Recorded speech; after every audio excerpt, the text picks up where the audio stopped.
8 रहस्य। गिद्ध का यह ज्ञान रंक को भी करोड़पति बना दे। जिस घमंडी बेटे ने जायदाद हड़प कर अपने बूढ़े पिता को भूखे मरने के लिए जंगल में छोड़ दिया, उसी पिता को एक विशाल गिद्ध ने संसार के 8 ऐसे गुप्त ज्ञान दिए कि वो रातों रात राजा बन गया और बेटा दाने दाने को मोहताज हो गया। जिस घमंडी बेटे ने जायदाद हड़प कर अपने बूढ़े पिता को भूखे मरने के लिए जंगल में छोड़ दिया, उसी पिता को एक विशाल गिद्ध ने संसार के 8 ऐसे गुप्त ज्ञान दिए कि वो रातों रात राजा बन गया और बेटा दाने दाने को मोहताज हो गया। चंदनपुर नगर में गजाधर नाम के एक बहुत ही सीधे, सच्चे और परिश्रमी व्यापारी रहा करते थे। उन्होंने अपना पूरा जीवन मिट्टी के बर्तनों और कपड़ों का व्यापार करने में लगा दिया था। अपनी दिन रात की मेहनत से उन्होंने नगर के बीचों बीच एक आलीशान हवेली बनाई थी। गजाधर का मानना था कि जो इंसान सच्चाई के रास्ते पर चलता है, ईश्वर हमेशा उसका साथ देते हैं। लेकिन उनके इकलौते बेटे भास्कर की सोच उनके बिल्कुल विपरीत थी। भास्कर एक बेहद चालाक, आलसी और धन के नशे में अंधा युवक था। उसे हर चीज बिना मेहनत के और तुरंत चाहिए थी। उसकी पत्नी कामिनी भी उसी की तरह अहंकार और लालच से भरी हुई स्त्री थी। गजाधर की उम्र अब 70 के पार हो चुकी थी। उनका शरीर कमजोर हो गया था और अक्सर बीमार रहने लगा था। एक शाम गजाधर अपने कमरे में खांस रहे थे, तभी भास्कर और कामिनी उनके कमरे में धड़धड़ाते हुए दाखिल हुए। भास्कर के हाथ में कुछ कानूनी कागजात थे। पिताजी, अब आपके आराम करने का समय आ गया है। इस कागज पर अपने हस्ताक्षर कर दीजिए। मैंने व्यापार और इस हवेली का पूरा नियंत्रण अपने हाथों में लेने का निर्णय कर लिया है, भास्कर ने अत्यंत रूखेपन से कहा। गजाधर ने कांपते हाथों से उन कागजों को देखा और भारी स्वर में बोले, ये क्या कह रहा है भास्कर? अभी तो मेरी सांसें चल रही हैं। तू अभी से मुझे इस घर और मेरे ही बनाए व्यापार से बेदखल क्यों कर रहा है? तू व्यापार संभाल, लेकिन इस घर से मेरा अधिकार मत छीन। तभी कामिनी ने मुंह सिकोड़ते हुए कहा, बाबूजी, आप समझते क्यों नहीं? हमारे घर में बड़े बड़े सेठ और व्यापारी आते हैं। आप दिन भर अपनी बीमारी का रोना रोते रहते हैं और खांसते रहते हैं। इससे हमारे रुतबे पर बुरा असर पड़ता है। हमने आपको पालने का ठेका नहीं लिया है। चुपचाप अंगूठा लगाइए और इस हवेली से निकल जाइए। गजाधर के पैरों तले जमीन खिसक गई। जिस बेटे को उन्होंने उंगली पकड़कर चलना सिखाया था, आज वही बेटा उन्हें उनकी ही हवेली से धक्के मारकर निकाल रहा था। गजाधर ने बहुत मिन्नतें की, लेकिन लालच में अंधे हो चुके भास्कर ने उनकी एक न सुनी। उसने जबरदस्ती गजाधर का अंगूठा कागज पर लगवाया और उस कड़कड़ाती ठंड की रात में अपने बूढ़े पिता को हवेली के दरवाजे से बाहर धकेल दिया। गजाधर रोते हुए बिना गर्म कपड़ों के उस सर्द रात में सड़क पर आ गए। उनका दिल अपने ही खून के इस धोखे से छलनी हो चुका था। वे चलते चलते नगर की सीमाओं को पार कर गए और एक घने और वीरान जंगल की ओर निकल पड़े। मेरे आदरणीय और प्रिय श्रोताओं, मैं आपका अपना विवेक वर्मा। जरा सोचिए, एक पिता अपने बच्चे को बड़ा करने के लिए अपनी पूरी जवानी और अपनी सारी दौलत न्यौछावर कर देता है, लेकिन जब वही बच्चा बड़ा होकर दौलत के अहंकार में अपने जन्मदाता को ही कूड़ेदान में फेंकने लगता है, तो उस बूढ़े पिता की आत्मा कितनी तड़पती होगी। आज के इस कलयुग में रिश्तों की अहमियत पैसों के आगे दम तोड़ रही है। अगर आपके सीने में भी अपने बुजुर्गों के लिए सच्चा सम्मान है और आप मानते हैं कि माता पिता का आशीर्वाद ही इस संसार की सबसे बड़ी दौलत है, तो मेरी आपसे हाथ जोड़कर विनती है कि अभी वर्मा स्टोरीज को सब्सक्राइब करें। आपका एक सब्सक्राइब मुझे समाज की ऐसी ही कड़वी सच्चाइयों को उजागर करने और हमारी सनातन संस्कृति को बचाने की शक्ति देता है। अपनी भावनाओं को एक आवाज देने के लिए और हमारे इस परिवार का अटूट हिस्सा बनने के लिए तुरंत वर्मा स्टोरीज को सब्सक्राइब करें। गजाधर जंगल के घने अंधेरे में भटक रहे थे। उनके पैरों में कांटे चुभ चुके थे और भूख प्यास से उनका बुरा हाल था। चलते चलते वे एक बहुत पुराने और खंडहर हो चुके शिव मंदिर के प्रांगण में पहुंचे। वहां एक सूखा और विशाल बरगद का पेड़ था। गजाधर उस पेड़ के नीचे गिरे और अपनी किस्मत पर फूट फूट कर रोने लगे। उन्हें लगने लगा था कि अब उनके जीवन का अंत निश्चित है। तभी उस सूखे पेड़ की सबसे ऊंची डाल से पंखों की एक जोरदार फड़फड़ाहट की आवाज आई। गजाधर ने घबराकर ऊपर देखा। वहां एक बेहद विशालकाय और प्राचीन गिद्ध बैठा हुआ था। उसकी आंखों में एक अजीब सी अलौकिक चमक थी और वह सीधा गजाधर को ही घूर रहा था। विलाप करने से किस्मत नहीं बदलती मानव, आंसू केवल कायरों का हथियार होते हैं। उस निर्जन वन में अचानक एक भारी और गूंजती हुई आवाज गजाधर के कानों में पड़ी। गजाधर घबरा गए। उन्होंने इधर उधर देखा, लेकिन वहां कोई नहीं था। तभी वह विशाल गिद्ध उड़कर नीचे आया और गजाधर के सामने एक बड़ी सी शिला पर बैठ गया। मुझसे भयभीत मत हो गजाधर, मैं इस पवित्र भूमि का रक्षक हूं। मैंने तुम्हारे बेटे का वह महापाप देखा है। लेकिन याद रख, दरिद्रता केवल धन की कमी का नाम नहीं है, दरिद्रता विचारों की होती है।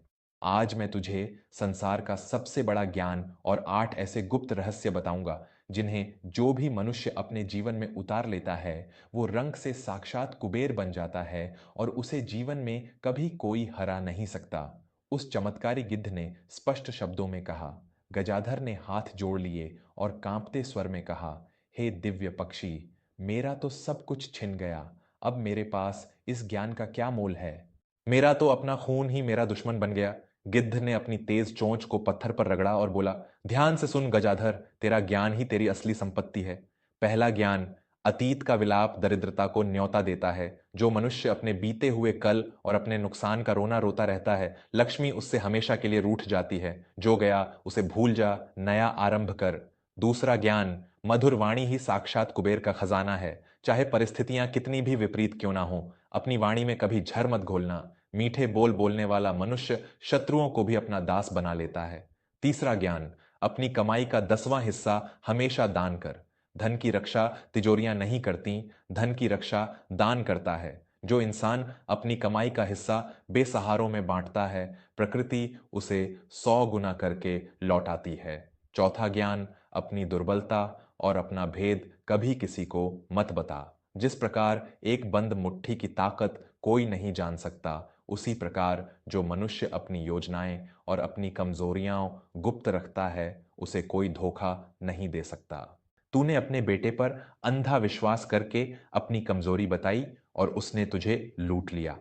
पांचवां ज्ञान, विपत्ति में धैर्य ही मनुष्य का सबसे बड़ा हथियार है। जल्दबाजी और क्रोध इंसान की बुद्धि को नष्ट कर देते हैं। जो इंसान तूफान में भी शांत खड़ा रहता है, सफलता उसके कदम चूमती है। छठा ज्ञान, परिवर्तन को स्वीकार करना सीख। समय कभी एक समान नहीं रहता। जो मनुष्य नई परिस्थितियों के अनुसार खुद को ढाल लेता है, वही असली व्यापारी है। अगर तू पुराने तरीकों से चिपका रहा तो खत्म हो जाएगा।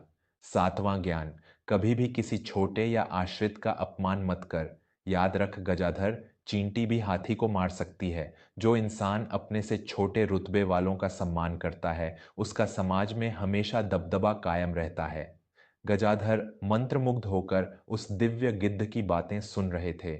उनके दिमाग पर छाया हुआ निराशा का सारा कोहरा छंट चुका था। और आठवां ज्ञान क्या है, हे दिव्य स्वरूप? गजाधर ने अत्यंत श्रद्धा से पूछा। गिद्ध ने अपनी आंखें बंद की और अत्यंत गंभीर स्वर में कहा, आठवां और संसार का सबसे बड़ा ज्ञान है आत्मविश्वास और संतोष।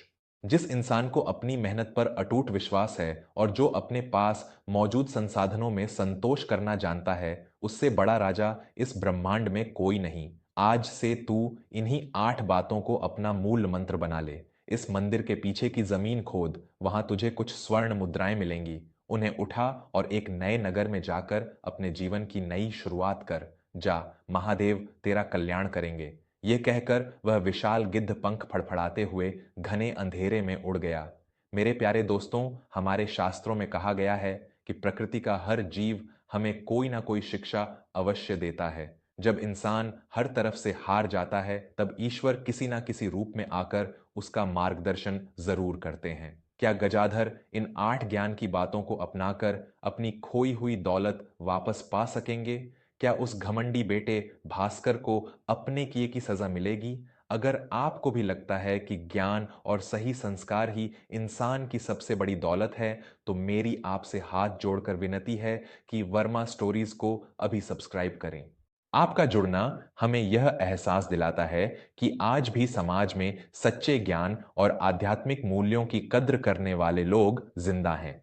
बिना रुके वर्मा स्टोरीज को सब्सक्राइब करें और इस कहानी के इस बेहद रहस्यमयी और ज्ञानवर्धक अंतिम हिस्से में मेरे साथ आगे बढ़ें।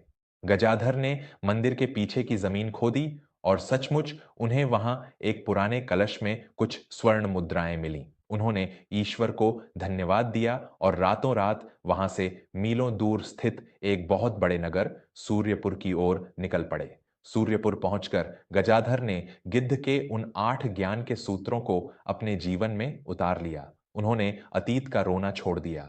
उन स्वर्ण मुद्राओं से उन्होंने मसालों का एक बहुत छोटा सा व्यापार शुरू किया। उनकी मधुर वाणी और उनकी ईमानदारी ने जल्द ही ग्राहकों का दिल जीत लिया। वो अपनी कमाई का 10वां हिस्सा रोज नगर के भूखों को खिलाने में दान करते थे। उन्होंने कभी किसी पर अंधा विश्वास नहीं किया और अपनी योजनाएं गुप्त रखीं। विपत्ति आने पर भी गजाधर ने कभी धैर्य नहीं खोया और समय के साथ अपने व्यापार को बढ़ाते चले गए।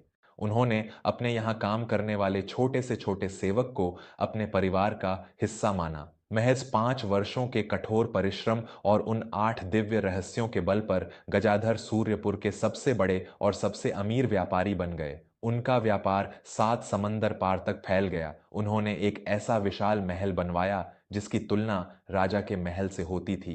गजाधर सचमुच रंक से करोड़पति बन चुके थे, लेकिन उनके भीतर रत्ती भर भी अहंकार नहीं था। दूसरी ओर चंदनपुर में भास्कर और कामिनी का लालच उनके ही विनाश का कारण बन गया।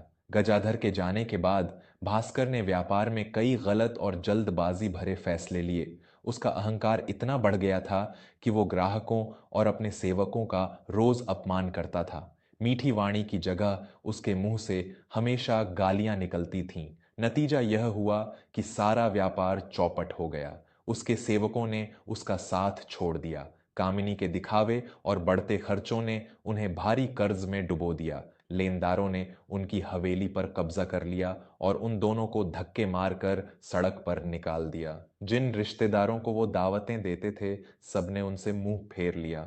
भास्कर और कामिनी भीख मांगने पर मजबूर हो गए। फटे कपड़ों में दाने दाने को मोहताज होकर वे दोनों भटकते भटकते उसी सूर्यपुर नगर में आ पहुंचे। सूर्यपुर में हर कोई एक अन्नदाता सेठ की बात कर रहा था, जो हर रोज हजारों गरीबों को मुफ्त और भरपेट भोजन कराता था।